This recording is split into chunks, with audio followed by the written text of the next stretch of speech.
Today is Outsports' 15th birthday, and I'm here in my kitchen where I am every day with my laptop and my cup of hot chocolate and a cat on my shoulders or on my lap or on the keyboard or driving me crazy begging for food. This is where the magic happens, I guess. This is where I sit here and try to tell the stories of LGBT people in sports and help try to contribute to the conversation about these issues.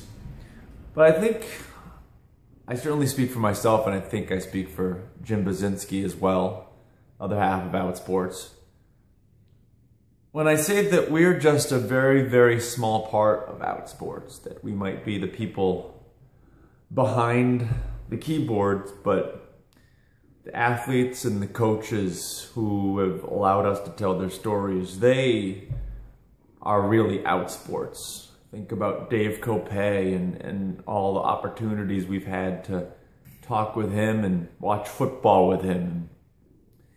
I just saw him the other day, him getting on my case because my Patriots beat his Broncos and Peyton Manning.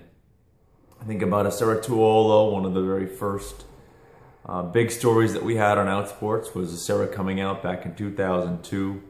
Andrew Goldstein, who was actually the first openly gay man drafted by a professional sports league back in 2005. And his story, Corey Johnson, the high school football player way back when.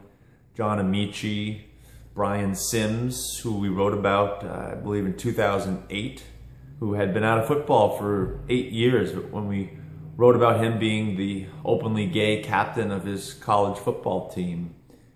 His profile exploded, and now he's an elected official in Pennsylvania, as is Corey Johnson, by the way, who's a city council member in New York.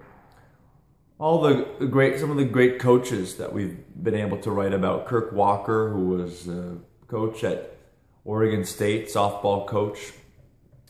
Anthony Nicodemo, who's a basketball coach at high school in New York. There's no controlling him, by the way. I suppose I could lock him up, but I feel bad doing that. Sherry Morrell, the basketball coach at Portland State, who's still the only out lesbian college basketball coach in Division I. That just is totally insane.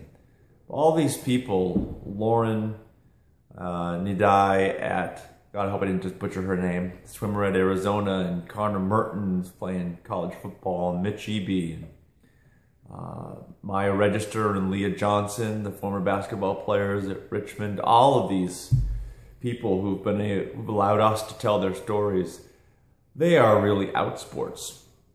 Those people who are really, really lending their voices and their faces to this movement, trying to shift the conversation in sports. So while I do sit here every day and try to do their stories justice, the hot chocolate helps, I'll tell you. I melt a chocolate bar every morning and I use some Valrhona cocoa powder and make myself a cup of hot chocolate. Maybe it's the caffeine or the sugar, a combination, or just the feeling of this warm cup in my hands. But whatever it is, I just feel honored, and I know Jim does as well, to have been able to tell so many of these stories over the last 15 years. So thank you, everybody, for being a part of Outsports.